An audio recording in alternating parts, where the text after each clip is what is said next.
Hi there, Jules here, the business RMT, and I'm here with Lindsay Johnson, the radical connector. Hey, Lindsay, how's it going?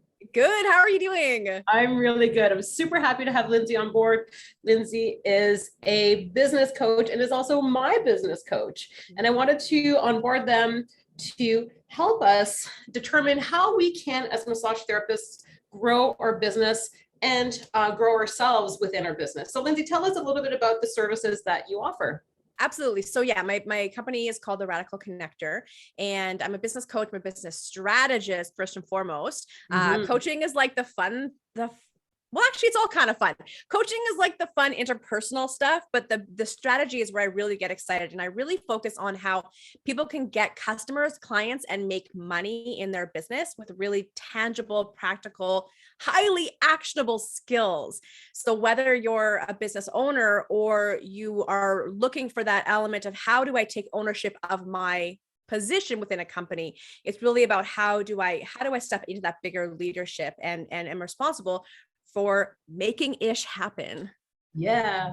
So in our industry, most massage therapists are independent contractors. So they work in a clinical setting or at a spa.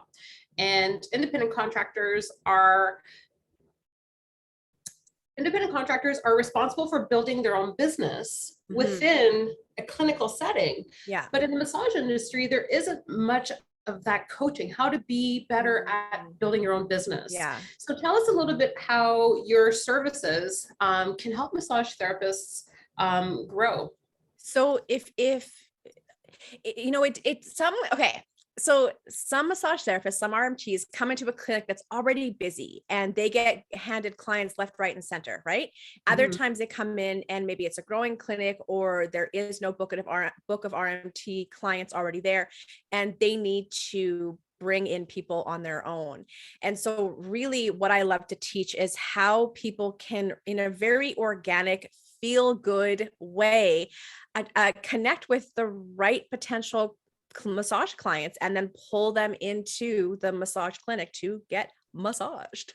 Yes. We talked a little bit about this concept of an intrapreneur. Yeah. So can you tell me a little bit about what that is? Yeah. So an intrapreneur is somebody who thinks like an entrepreneur, but doesn't necessarily own their own business.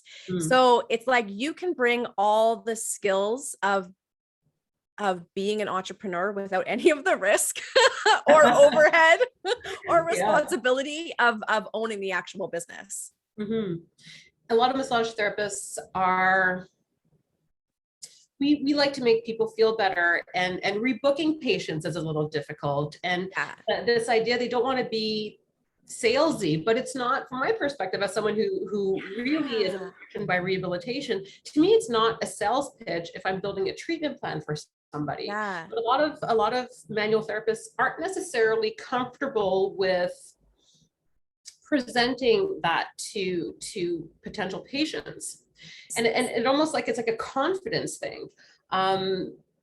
What are your thoughts on helping massage therapists grow with that? So many thoughts. I'm trying to not interrupt you right now, Jules. I'm trying so hard. Well, it's really interesting how you said it is difficult. And I think rebooking a client is the easiest thing to do in the world.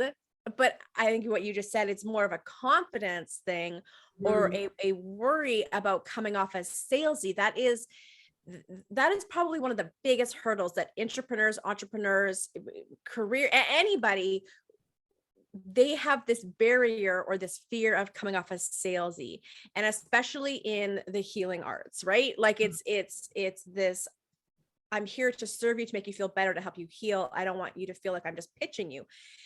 But in actuality, by not rebooking people, by not coming up with a treatment plan, you're actually not taking care of your client. You're not taking care of them. As somebody who gets massages, chiropractic, physio, personal training, whatever, if I leave the massage therapist's office and they haven't rebooked me for my next appointment next month or next week or whatever it is, I'm going to forget about it because I'm busy, and it's going to just fall away. And then I'm not getting the treatment I need. And plus I might be a little bit resentful. Like, darn it, it's your job to rebook me. And So I was going to say really quickly, that's something to consider, is that it's actually your job as the caregiver, as the practitioner in this moment, to rebook them. That is giving care. What were you going to say? Yeah, exactly that, because it's a matter of like educating patients and saying, okay, you're coming in, you know, at my clinic is from the neck up, and we focus on issues from the neck up. And so part of my role as a care provider is to say, okay, well, you know, Lindsay, you have, you know, these symptoms and dysfunctions. Why don't we consider booking you in every week for 4 weeks, and I'm going to build a self-care program for you. And so it actually becomes part of a conversation. And I think that that conversation is where most massage therapists are lacking the confidence. I think it really boils down to confidence and knowing who they are representing. I was going to say confidence and also skills. It's also skills. Yeah. Because the confidence. But confidence can be a skill too. Yeah, I guess it could be a soft skill. Yeah. I mean, that's more, I wouldn't consider confidence a skill. I would consider confidence an internal thing that you can work on. The skill is the conversation. And I teach permission-based sales or consent-based sales, which all hinges on questions. So for example, if you're working with somebody and you've got a plan and you're thinking, I need to see this person ideally weekly for the next few months, and then we can space it out. You might have a conversation with your patient or your client and say, ideally, this is what I would love to be able to do to really get you to where you want to be. Does that work for you? It's just a question. And then that gives them the opportunity to say, yes, that's great, or no, what else can we do? Alternatively, we can do this. How does that sound? And so if we can remember that ultimately the decision to book, to rebook, to book a package, whatever, is up to your client, is up to your patient. That's their decision. Your job is to guide them to the decision that's going to benefit them the most and present them with options. So it takes us out of this I don't want to sell mode into my job as the guide. Let me present the options and see which one works best for you. I love it. I love it. I love that you are as impassioned about this as I am, and yet we work in two completely different industries. And I think that this is why your webinar is going to be of such import to massage therapists, is you're presenting this as a strategist, but also as someone who's a consumer of the service. love me a hot stone massage or any kind of massage. Awesome. If you could share one nugget with us, what would that be? I mean, what I just said, if I could share one nugget, it would be get out of your head and start asking your client what they want to do. Yeah.